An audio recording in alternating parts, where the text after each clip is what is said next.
మీ ఇంట్లో మొదటి కోటీశ్వరుడు మీరే అవ్వాలనుకుంటున్నారా? ఈ ఫైనాన్షియల్ వెబినార్ లో ఇప్పుడే జాయిన్ అవ్వండి. నమస్తే, welcome back to Suman TV. నేను మీ సంజయ్. ఈరోజు మనతో పాటు ఉన్నారు యాంఫర్ రిజిస్టర్డ్ మ్యూచువల్ ఫండ్ డిస్ట్రిబ్యూటర్ మరియు చార్టెడ్ వెల్త్ మేనేజర్ రమా రాజేష్ గారు. మ్యామ్తో మాట్లాడి కొన్ని విషయాలు తెలుసుకుందాం. నమస్తే మ్యామ్. నమస్తే మ్యామ్, మనం ఎస్డబ్ల్యూపీ గురించి మాట్లాడుకున్నాం అండ్ ఎన్ని రకాల ఫండ్స్ ఉన్నాయి, అవి ఎలా పర్ఫామ్ చేస్తాయి అనే గురించి కూడా మాట్లాడుకున్నాం. అయితే లంసమ్ అనేది ఎక్కడ పెట్టాలంటారు? ఒకవేళ లంసమ్ ఇన్వెస్ట్ చేయాలనుకున్న వ్యక్తి ఎన్ని రకాలుగా ఇన్వెస్ట్ చేయొచ్చు, ఎక్కడ ఇన్వెస్ట్ చేస్తే మంచిది అంటారు? మనం యుఎస్ లో కూడా చాలా మంది లంసమ్ గురించి మాట్లాడండి మేడం, లంసమ్ ఇన్వెస్ట్మెంట్స్ ఎలా చేయాలని అడిగారు. సో అందరికి ఈ పర్టికులర్ వీడియోలో ఒక క్లారిటీ ఇవ్వాలనుకుంటున్నాను. మనం ఎప్పుడైనా లంసమ్ ఇన్వెస్ట్ చేసేటప్పుడు మనకి 4 క్వశ్చన్స్ మైండ్ లో ఉండాలి. ఆ 4 క్వశ్చన్స్ మైండ్ లో పెట్టుకోకుండా ఇన్వెస్ట్ చేస్తే ఆ ఇన్వెస్ట్మెంట్ వల్ల వచ్చే రిటర్న్స్ మనం ప్రాపర్ గా ఎంజాయ్ చేయలేము, లేదా మనీని కూడా లాస్ అవుతాం. దాంట్లో ఫస్ట్ థింగ్ ఏంటంటే పర్పస్ ఆఫ్ ది ఇన్వెస్ట్మెంట్. ఇప్పుడు లంసమ్ అమౌంట్ నేను పెడుతున్నానంటే ఏ పర్పస్ కోసం పెడుతున్నాను? అది నా ఎమర్జెన్సీ ఫండ్ కోసం పెట్టుకుంటున్నానా, షార్ట్ టర్మ్ గోల్ కోసం పెడుతున్నానా, లాంగ్ టర్మ్ గోల్ కోసం పెడుతున్నానా, లేకపోతే మిడ్ టర్మ్ గోల్ కోసం పెడుతున్నానా? పర్పస్ అన్నది చాలా చాలా important.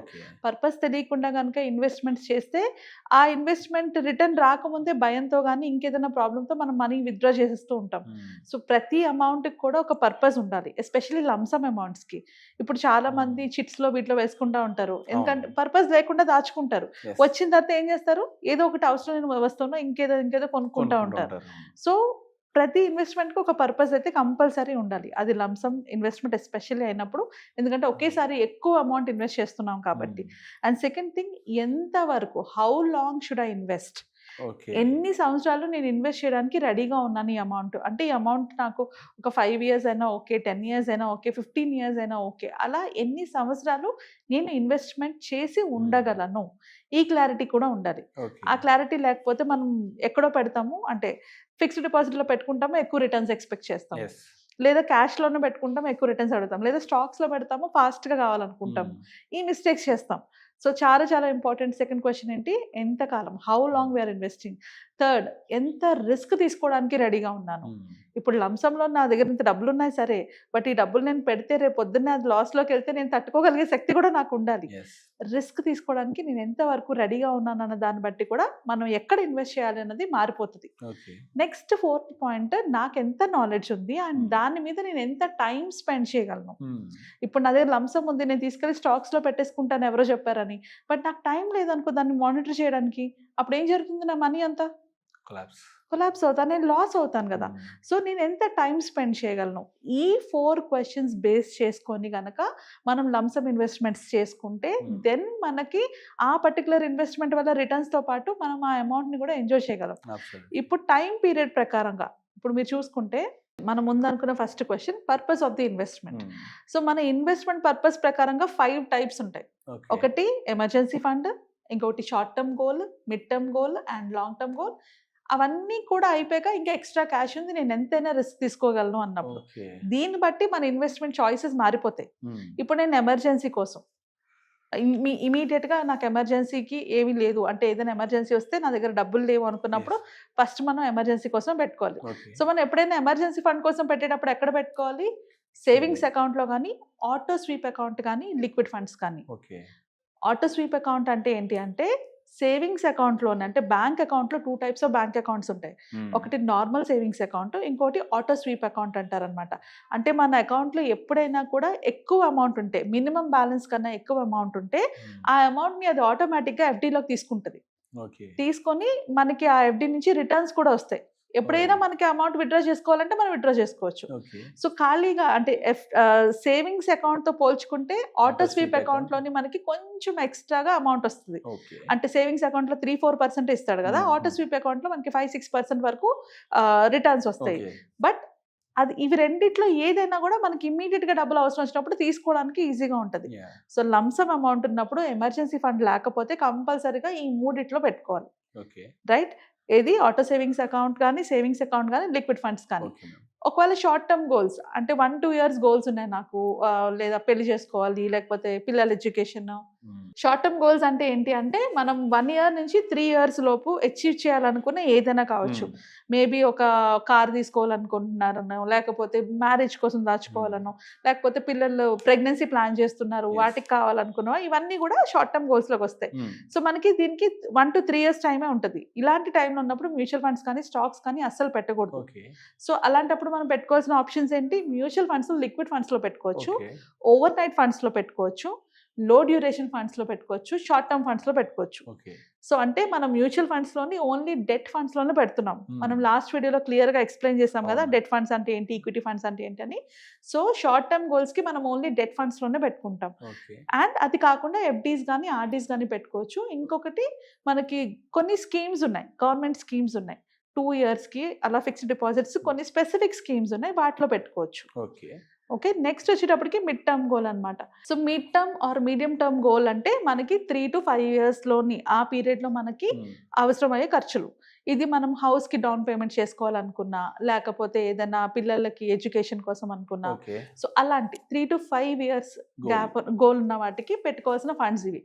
Medium to long duration funds అంటే మ్యూచువల్ ఫండ్స్లోని లో రిస్క్లో పెట్టుకోవాలంటే మీడియం టు లాంగ్ డ్యూరేషన్లో పెట్టుకోవచ్చు. గవర్నమెంట్ స్కీమ్, దీనికి కూడా రిస్క్ తక్కువ ఉంటుంది. నేను ఎక్కువ రిస్క్ తీసుకోలేను, కొంచెం రిస్క్ కావాలనుకుంటే గవర్నమెంట్ స్కీమ్స్ ఉన్నాయి, నేషనల్ సేవింగ్ సర్టిఫికేట్ అన్ని అలాంటివి ఉన్నాయి, వాటిలో పెట్టుకోవచ్చు. ఎఫ్డీస్లో పెట్టుకోవచ్చు అండ్ హైబ్రిడ్ ఫండ్స్లో పెట్టుకోవచ్చు. అంటే మ్యూచువల్ ఫండ్స్లోని హైబ్రిడ్ ఫండ్స్ వరకు పెట్టుకోవచ్చు, 5 years వరకు టైం ఉంది కాబట్టి. అండ్ అలానే కార్పొరేట్ బాండ్స్ కూడా చాలా ఇంపార్టెంట్. మనం వాటిలో కూడా ఇన్వెస్ట్ చేసుకోవచ్చు. కంపారిటివ్లీ రిస్క్ ఉంటుంది, అంటే డెట్ ఫండ్స్తో పోల్చుకుంటే కొంచెం రిస్క్ ఉంటుంది. నెక్స్ట్ ఏదైనా వీడియోలో నేను బాండ్స్ని ఎలా చూస్ చేసుకోవాలో కూడా చెప్తాను. సో దట్ షార్ట్ టర్మ్ గోల్స్కి ఆర్ మిడ్ టర్మ్ గోల్స్కి బాండ్స్లో కూడా చాలా బాగుంటాయి returns. Next ELSS funds, mutual ఫండ్స్లోని ఈక్విటీ లింక్డ్ సేవింగ్ స్కీమ్, ఇది ట్యాక్స్ సేవింగ్ ఫండ్ కూడా. ఇందులో కూడా మనం మిడ్ టర్మ్ వరకు పెట్టుకోవచ్చు. ఓకే, సో నెక్స్ట్ వచ్చేటప్పటికి లాంగ్ టర్మ్ గోల్స్ అంటే ఇది మోర్ దాన్ 5 అంటే 5 అబవ్ ఉన్న వాటికి మనం ఇందులో పెట్టుకుంటాం. ఎక్కువ పెట్టుకునేటప్పుడు లంసమ్ అమౌంట్ నేను 5 years కన్నా ఎక్కువ పెట్టుకోవాలనుకునేటప్పుడు ఈ ఆప్షన్స్ అన్ని వాళ్ళకుంటాయి. Large cap funds, small cap funds, flexi cap funds, PPF, VPF, Sukanya Samriddhi, sovereign gold bonds, index funds, hybrid funds, international funds. So ఇన్ని ఆప్షన్స్ ఉంటాయి లాంగ్ టర్మ్కి వెళ్ళేటప్పటికి. అంటే అబౌవ్ 6 and above yearsకి వచ్చేటప్పటికి ఇన్ని ఆప్షన్స్ మనకి ఉంటాయి.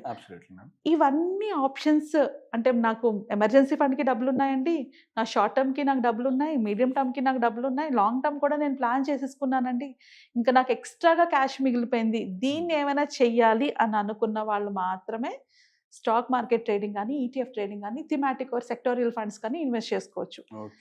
ఎందుకు అంటే వాళ్ళకి అది రిస్క్ కాదు. ఇప్పుడు నేను మొత్తం దాచుకునే డబ్బులే ₹1,00,000 అనుకో, ఈ ₹1,00,000 తీసుకెళ్ళి నేను నా మిగిలిన గోల్స్కి దేనికి పెట్టుకోకుండా డైరెక్ట్గా స్టాక్ మార్కెట్లో పెడితే అది నాకు పోయినా అంటే ₹1 పడినా కూడా నాకు టెన్షన్ మొదలవుతుంది. ఎమోషనల్లీ నేను హ్యాండిల్ చేసుకోలేను. అండ్ అలా అలా అలా అది పడుతున్న కొలది నేను వీక్ అయిపోతాను, ఆ అమౌంట్ని విత్డ్రా చేస్తాను. సో ఎప్పుడు కూడా మనం రిస్క్ చేసుకునేటప్పుడు మన దగ్గర ఉన్న టోటల్ కార్పస్లో 10% రిస్క్ చేసుకోవాలి, లేదా ఎక్స్ట్రా క్యాష్ ఉంటేనే రిస్క్ చేయాలి. ఆ రిస్క్ చేసే ముందు కూడా దాని మీద నాలెడ్జ్ ఉండాలి. నాలెడ్జ్ లేకుండా దాని మీద ఇన్వెస్ట్ చేయకూడదు. సో ఇది పర్పస్ బట్టి. And how long should you invest, మీరు ఇన్వెస్ట్ చేసే టైం పీరియడ్ బట్టి కూడా మళ్ళీ ఫండ్స్ మారిపోతాయి. ఇప్పుడు 6 months అంటే మళ్ళీ సేమ్ కాన్సెప్ట్స్, నేను 6 months ఉంచగలంటే ఈ ఆప్షన్స్ ఉన్నాయి మనకి. FDs, treasury bills, over night funds, వీటిలో పెట్టుకోవచ్చు. ఆర్డీస్లో నేను 6 months కన్నా ఎక్కువ ఉంటాను అంటే 6 to 3 years అంటే RD FD, liquid funds, ultra short term funds, arbitrage funds, వీటిలో పెట్టుకోవచ్చు. 3 to 5 years ఉంటానా? 3 to 5 years ఉంటే ఈ స్కీమ్స్, గవర్నమెంట్ స్కీమ్స్ చాలా ఉంటాయి, వాటిలో పెట్టుకోవచ్చు. హైబ్రిడ్ ఫండ్స్లో పెట్టుకోవచ్చు, మ్యూచువల్ ఫండ్స్లో పెట్టుకోవచ్చు, బాండ్స్లో పెట్టుకోవచ్చు. అండ్ 5 and above వెళ్ళేటప్పటికి ఈక్విటీ మ్యూచువల్ ఫండ్స్, ఈటీఎఫ్స్, వీటిలో కూడా ఇన్వెస్ట్ చేసుకోవచ్చు. లాంగ్ టర్మ్ ఇన్వెస్ట్ చేసుకోవచ్చు, ప్రాబ్లం లేదు. రిస్క్ అగైన్ మనం రిస్క్ తీసుకునే కేపబిలిటీ బట్టి కూడా మన ఫండ్స్ మారిపోతాయి. లో రిస్క్ అంటే మనం స్కీమ్స్, డెట్ ఫండ్స్ వాటిలో పెట్టుకుంటాం. హై రిస్క్, మీడియం టు లో రిస్క్లోని మనం డెట్ ఫండ్స్ వాటిలో పెట్టుకుంటాం, రైట్? సో అలాగా రిస్క్ పెరిగే కొద్దీ మన ఇన్వెస్ట్మెంట్ ఆప్షన్స్ మారుతుంటాయి. మోస్ట్లీ హై రిస్క్ వచ్చేటప్పటికి మనకి స్టాక్స్ కానీ, ఈక్విటీ మ్యూచువల్ ఫండ్స్ కానీ మనం ఇన్వెస్ట్ చేసుకోవచ్చు. లంసం పెట్టాలంటే ఇన్ని ఆలోచించాలా మ్యామ్? అట్లా ఫండ్ అనుకుని ఒక మంచి రిటర్న్స్ ఇస్తుంది అనుకుని పెట్టేస్తే అయిపోద్ది కదా, లంసము వచ్చేస్తుంది కదా, ఎప్పుడో ఒక టైంకి కోట్లు అనుకుంటాం తప్పితే అసలు ఎప్పటి వరకు ఇన్వెస్ట్ చేస్తాం, ఎన్నాళ్ళు ఉంటాం, అండ్ ఎంత అమౌంట్ కావాలి, అది కూడా ఏ టైప్ ఆఫ్ ఫండ్లో పెట్టాలి అనే దానికి ఇంత డీటెయిల్ ఎక్స్ప్లెనేషన్ ఇచ్చినందుకు thank you ma'am, thank you very much. And ఇలాంటి ఫైనాన్షియల్ అడ్వైజెస్ గురించి మిమ్మల్ని కన్సల్ట్ అవ్వాలనుకున్న వాళ్ళకి మీరు ఏం చెప్తారు? మనం ఒక వెబినార్ చేస్తున్నాము 7th నుంచి 9th వరకును డిసెంబర్లోని. ఎవరికైతే ఫైనాన్షియల్ క్లారిటీ కావాలో, లేకపోతే వాళ్ళ ఫైనాన్షియల్ ప్లానింగ్ వాళ్ళే చేసుకోవాలనుకుంటున్నారు, లేకపోతే వాళ్ళ ఇన్వెస్ట్మెంట్స్ కరెక్ట్గా ఉన్నాయో లేదో తెలుసుకోవాలనుకుంటున్నా, ఆర్ వాళ్ళ ఇన్వెస్ట్మెంట్ ప్లానింగ్ వాళ్ళే ఎలా చేసుకోవాలన్నా, వీటన్నిటికీ గురించి కూడా మనం ఆ వెబినార్లో కవర్ చేస్తాము. అండ్ అలానే వాళ్ళ ఫ్యామిలీలో వాళ్ళే మొదటి కోటీశ్వర్లు అవ్వాలంటే ఎట్లాంటి ప్లానింగ్ చేసుకోవాలి అన్న కాన్సెప్ట్ బేస్డ్గానే ఉంటుంది ఈ వెబినార్ అంతా. ఆ వెబినార్లో జాయిన్ అవ్వచ్చు. వెబినార్ నెంబర్ కింద స్క్రోల్ అవుతుంటుంది, దానికి కాల్ చేస్తే రిజిస్టర్ చేసుకోవచ్చు. Thank you ma'am, thank you. Thank you.